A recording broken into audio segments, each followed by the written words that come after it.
here we go, Rome, City of Marble. It is the reign of Augustus Caesar, and players represent the powerful patrician families of Rome. As leading citizens of the great city, they influence and direct the construction of this ever-expanding metropolis. Through shrewd placement of neighborhood tiles, the players will commission the construction of the civic buildings so important to daily life in ancient Rome. Temples for worship, baths for health and camaraderie, theaters for philosophy and the arts, arenas for entertainment and diversion. By building these, players will gain and be able to exercise Imperium, a measure of the real power in Roman society. So hopefully, whoever the winner is becomes or gains the prestigious title of Architect of Rome. All right, so what is it you guys are looking at here? So obviously, we have our 3-player boards out there. Mine will be on the other camera, which I will show you guys here in a little bit. But out here on the main board, of course, because it's a Euro, 90% of have victory point track around the outside, around the outside, around the outside. Then on the main board itself here, we have the City of Rome with the outskirts. Now, the City of Rome is broken up into equilateral triangles, and there will be tiles or various neighborhood tiles of the 4 different colors that we're going to be placing out here. Each of these neighborhood tiles is a rhombus shape or takes 2 equilateral triangles, which makes a rhombus shape. Those are in the 4 different colors. Then we have the 7 hills of Rome, and as it so is, we randomly I chose what I think are the 3 most famous, so there's that. So we have the 3 starting hills of Rome, which any game will have 3 of the 7 out here. We have the Capitoline Hill, the Palatine Hill, and the Aventine Hill as well. Then over on the left-hand side, you'll see that we have the river that runs through here. Now, it's a little bit hard to be able to tell, but these are actually tiles wherever you see the little bridges going over the river. There are a total of 7 of those tiles. There are 8 available. 7 of them are in the game. 1 is back in the box. The reason these matter is there are victory points on the back of these. So as we acquire them, we're going to be taking them and secretly knowing what those victory points are. There. Then at the top of the board, we have the various areas of the board along with the Imperium tiles. So we have, for lack of a better way to put it, we have the Imperium tile area, and then we have the coin area up here for our magistrates as they're going to go up there as we build up the various buildings here in Rome. Then we have baths, or I'm sorry, we have fountains, which are going to be the think of them as the community tiles or community buildings that get built when nobody has enough influence in which to be able to build their own independent buildings. And then we have the actual Imperium tiles of the 4 different colors of buildings that we're going to be building. Now, off camera, we also have the actual buildings that we're going to be building, and these are double-sided, but they're not all. They are double-sided in that, like, blue on the back of red, and then we have yellow on the back of green, etc., etc. Then over on the right-hand side, we have the 3 different aqueducts. We have the gray, the brown, and the white aqueducts, and the aqueduct pieces, which are going to be off camera as well. But as you can see, we have 1 out there for each of them for examples. Then over here on our player boards, we have a number of things. So we have our 2-player discs, which I'm going to be honest, we're probably not going to use a whole lot because during the game, you're going to be able to take 2 actions. And when you take those actions, you put a disc on there to say, hey, I'm taking that action, or we could just say, hey, I'm taking that action. We have the 4 action spaces, which are the 4 available actions in the game. Everybody is going to start with 1 tile of one of the neighborhood tiles of each color, and each player will start with 3 magistrates, as you can see there. In addition to that, we also have a handy-dandy little player aid over on the right-hand side that shows when you build a green building that consists of 3 pieces or 3 tiles, it's going to be worth 2 points. It shows a little green neighborhood tile. It shows the size, and it also has a place for storage for our Imperium tiles. This also shows that you can discard an Imperium tile to take an additional action. So there you go. And we also have a holding place for neighborhood tiles when you actually acquire them. So that's pretty much all that you're looking at. And then I guess I should point out that everybody also has kind of an ownership marker piece up here, which commission cubes is what they're called, but basically it shows who built the building, who had the most influence when that building was built. All right? So, now that you guys see everything, how do you play the game?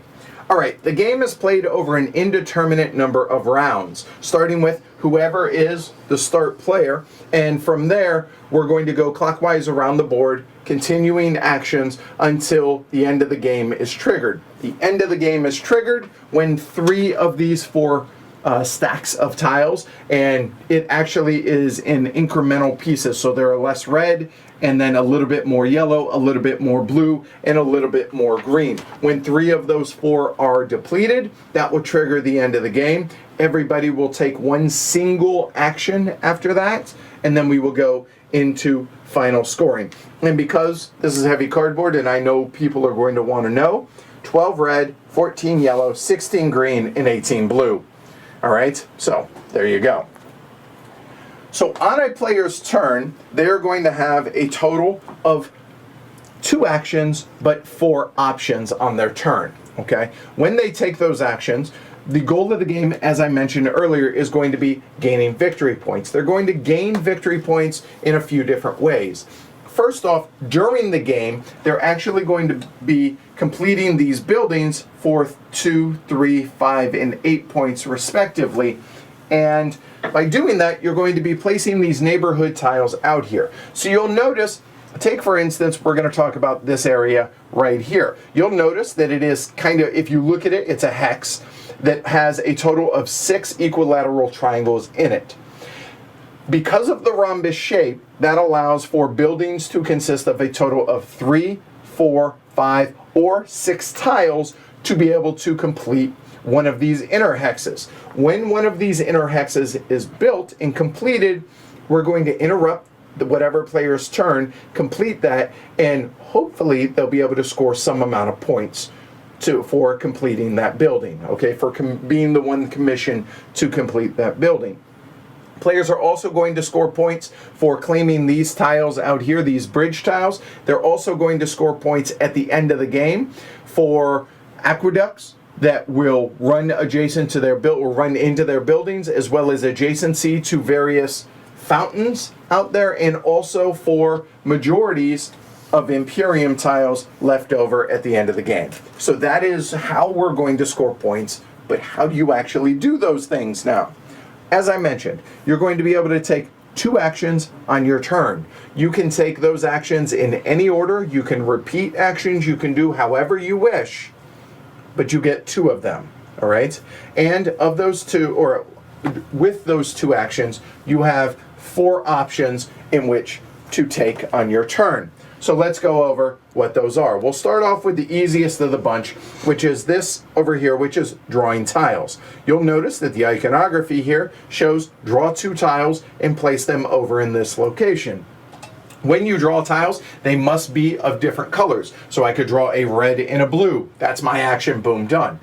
On my second action, I could choose red and blue, or I could choose red and yellow. However I want to mix and match. What I cannot do in a single action is red, red, okay? When I take those, I'm going to place them over here. The reason I'm going to put them here instead of here, these are my available ones. These I cannot use until my next turn. So anything that you acquire this turn will go over here. Any questions on acquiring tiles? No. Nope. Easy enough. Yeah.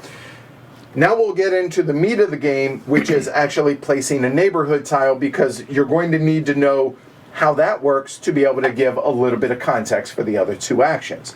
So this is the meat of the game, which is playing neighborhood tiles out on the board.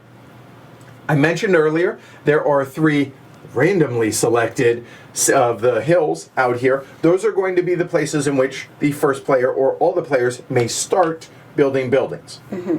On your turn, when you say you're going to play a neighborhood tile, you play one neighborhood tile to the board. When you do so, you may also play a single magistrate on that tile that you place out on the board. Now, there are a total of 5 rules for placement. First and foremost, here we go. You can only use neighborhood tiles and magistrates that you didn't acquire this term, which I already covered when you acquire tiles. So, stuff that's in the middle of your board, easy enough. They have to be placed as such that they share a side with either one of the hills or a previously placed tile. So in this case, maybe I place this, say, right there, easy enough. When I do so, I then can place a magistrate on the tile. The other 3 rules. You cannot overlap any of the 3 starting hills. You can overlap the 4 that are not out there on the board. Also, you cannot overlap existing tiles, any neighborhood tiles. However, you can overlap these guys. In fact, you want to, because that's how you claim these bridge tiles there. That makes sense? Yep. All right.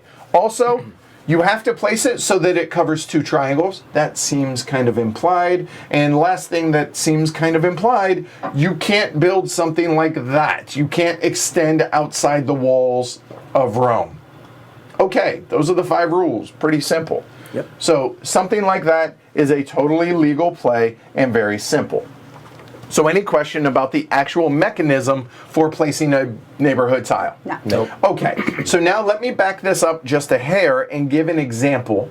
So let's say on an earlier turn, Jess had played this here, and she chose to place a magistrate out there, and then maybe we'll say Andrew placed a tile out there, like so, and he placed that there, and then on my turn, boom, I place that. You'll notice that this center hex is now complete. When I will have chosen to place a magistrate out there. When that inner hex is complete, that building construction is done, we stop what we're doing and we finish this. Okay, so this has a few steps. It has 5 steps, but they're pretty simple and pretty obvious. The first one is, what type of building did we build? Well, how many different sections are there? There's 1, there's 2, there's 3, and part of the Palatine Hill would be 4. So that is a 4-section building, is a good way to think of this. So therefore, we reference our handy-dandy little chart, and we see that a 4-section chart is a blue building. Okay, so good. Potentially, that's going to be worth 3 points for whomever completes it. So now we look out here. Let me take that off, and let's say Andrew hadn't placed a magistrate. It's always a may place. When I completed this building, we then look who has the most influence. So step 1 is what building color? Well, we have concluded that it's going to be a bathhouse, which is this blue building there. The second one is we count the amount of influence on that building site. Well, you'll notice that Jess has a magistrate there and I have a magistrate there. However, the only color of influence that matters is on blue tiles. So in this case, how many different influence is there on blue tiles? There's just me with pink. Therefore, I have 1 influence. Nobody else has any other influence. 1 is bigger than 0. Ergo, we're going to complete it as a blue building, and I get to place one of my commission or ownership cubes on it, like so. Yep. Then, at that point, I'm going to score victory points based on that, which again, that would score me 3 points. So therefore, boom, 3 points for pink. And then finally, we're going to now have the chance to gain Imperium Tiles. Everybody in that building, whether they were part of the influence or not, if their tile touches the building that was just constructed, in turn order they can choose to place their worker up here to gain whatever it is that they're going to gain, be it Imperium Tiles or coins. What dictates that is what color building got built. So starting with me, since I'm the one that completed it, I say yes, I do want to send my guy up there. Then Jess says yes or no. Yes. Okay, Jess wants to, and she'll send that up there as well. Boom, done. At the end of the individual player's turn, they will then gain 1 Imperium tile of that matching color. So if that were my second action, that's the end of my turn. So I then take all of my workers, or all my magistrates, I take an Imperium tile back. I then come over, I put the Imperium tile there. Oops, wrong guy, sorry. And there we go, I have my guys back, and now we have 1 Imperium tile, like so. Easy enough? Mm-hmm. All right. So that is the majority of that action. But you might be asking yourself, what happens if Andrew had placed the magistrate when he put that building out there, or that neighborhood tile, and I placed that one? Well, that changes things a bit, because now we each have the same amount of influence on a blue tile, and that is a blue building. Yep. So it is 1 to 1. So who has the most influence? Nobody. So what happens? Hey, we did it for the goodness of Rome. So glory to Rome. We put out a fountain for Rome. Who scores for that? Nobody yet. That will come into play when we talk about final scoring. However, at that point, so we skip scoring, and then we do the exact same thing. Does anybody want to move their magistrate up there? However, the difference is we didn't complete one of those 4 color buildings. Instead, if I choose, we come over here to be able to gain a coin at the end of your turn, which are worth points at the end of the game, but otherwise are useless as, well, useless. So then, in that case, Jess, do you want to, yes or no? She might say no. And the reason is because she might want to try and complete a different building out there, and gaining influence, using that for influence for other buildings. Right. Exactly. Because you'll notice it connects to this hex, connects to this hex, connects to this hex, the joys of the rhombus shape. Then it would go to Andrew. Andrew says, nah, you know what, I'm going to be short-sighted. I'm going to come over here, and there you go. At the end of each individual player's turn, we will then gain a coin and just hang on to that until the end of the game. Easy enough? Yes. Yep. All right. And notice nobody put an ownership marker because, again, it's for the glory of Rome. It's not for us individually. So that now completes the second of 2 available actions. Any questions on placing a neighborhood tile? No. All right. You'll notice my pile is getting depleted. This is where maybe getting more tiles comes in. Yep. All right. The third action, which honestly, I hope that people are not taking too terribly often, is the get a magistrate back from the board action. Which what this is grab one from the board and bring them back. So what does that mean? Maybe Jess left this guy out here too long, whatever, gets surrounded, can't score anything, can't get up there for influence. Now she has to actually waste the action to bring him from there back to there, as opposed to waiting to put him out for influence there. So that's your, oh no, I only have 3 magistrates and I really want to be able to put him back out there, or her out there, as it were. There you go. That's how you do that. So that is the third action. The fourth action are placing aqueduct pieces. So let's go ahead and talk about aqueducts.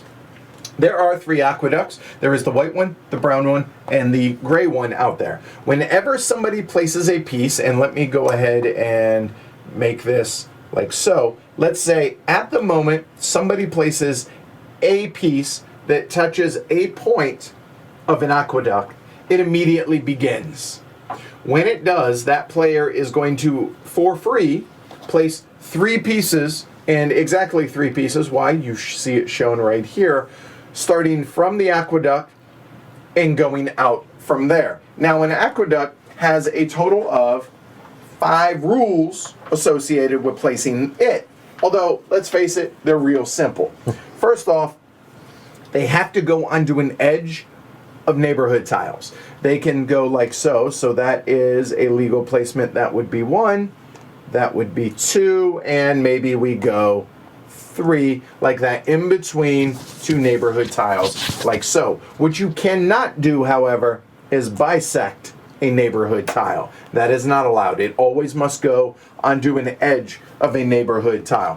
From there, it can go onto the edge or in between 2. So that's the second rule. The third rule is it has to go onto what I like to think of it as the head of the snake. So if the first player who connected this places 1, 2, 3, it must begin from this space. It also may never branch out. Right. What it can do is come into a bath or a fountain like that, and then from there go out back.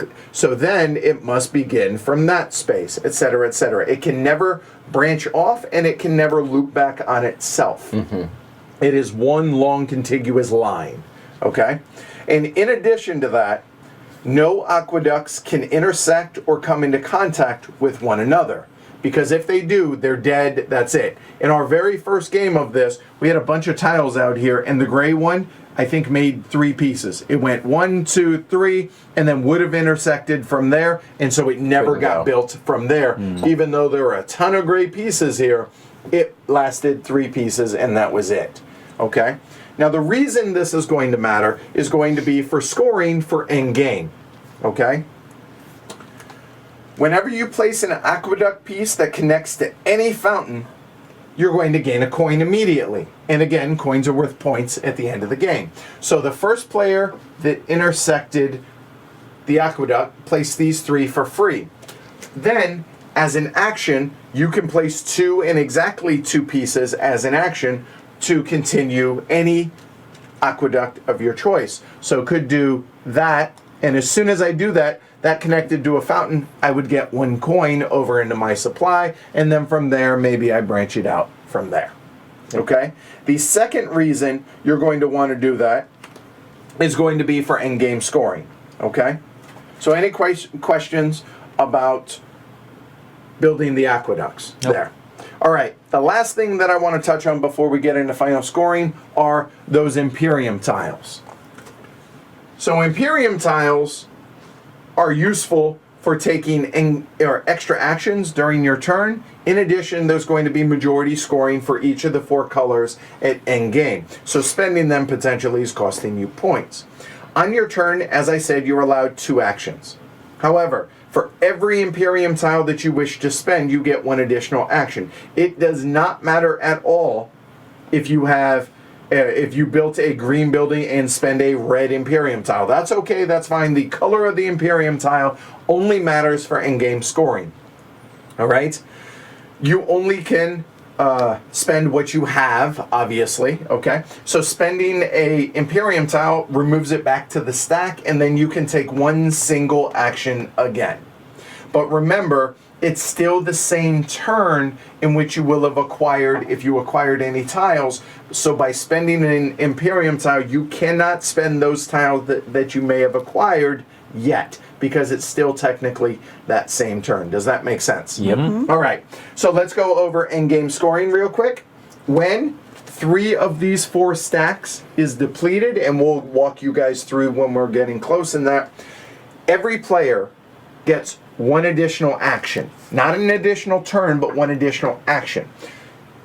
They cannot use any more Imperium tiles during that final round of actions, including the player that triggered it gets 1 more action. Okay. Sometimes it might be wasted. I can't place any neighborhood tiles, or I can't whatever. Fine. Then in that case, you can pass. After that, we go into final scoring. Any players that have these bridge pieces that they've acquired, they score that amount of points, add them up, easy enough. Then we score aqueducts. Any civic building connected to an aqueduct scores 2 points. So for instance, if instead of that being that, if that had been a blue building with one of my pieces, it's connected to an aqueduct, I'm going to score 2 points for that. Okay, easy enough. But indulge me, this would actually have to be completed in the whole 9 yards, etc., etc. If it were like this, every civic building being ones with ownership markers that are adjacent to a fountain, score a bonus point per adjacent fountain. So in other words, if it were something along the lines, and again, assuming that these were completed all the way around, otherwise those wouldn't exist. This building here would score 2 points for the aqueduct, and then another point for being adjacent to that fountain, and another point adjacent to that fountain. So at the end of the game, that building right now would score me 4 points. Does that make sense? Yep. Mm-hmm. All right. Can I ask? Absolutely. So, that is not adjacent, right? Because it's across a tile. It is. It is adjacent. So It is adjacent. this building here has all of these possible adjacent buildings around it. Okay, so That's yeah, helpful actually that might be a better example. So this still is worth 4 points. 2 for the aqueduct coming into it, and then 1 and 2. Awesome. Okay. Then every coin that a player has is going to be worth 1 point. Yep. Whoever has the most coins is going to score 2 additional points. And then finally, Imperium Tiles. Whoever has the most green Imperium Tiles is going to score 5 points. Whoever has the most blue, 5 points, etc., etc. Whoever has the most points wins. If tied, whoever has the most Imperium Tiles left over. If still tied, God bless you, glory to Rome, you share in the victory. And that, folks, is how you play Rome, City of Marble. If Imperium Tiles are tied, is it friendly? Oh, no, it is not. Everybody scores 2 points if tied. So that's the only, it's Rome, it's not friendly. Okay? Of course not.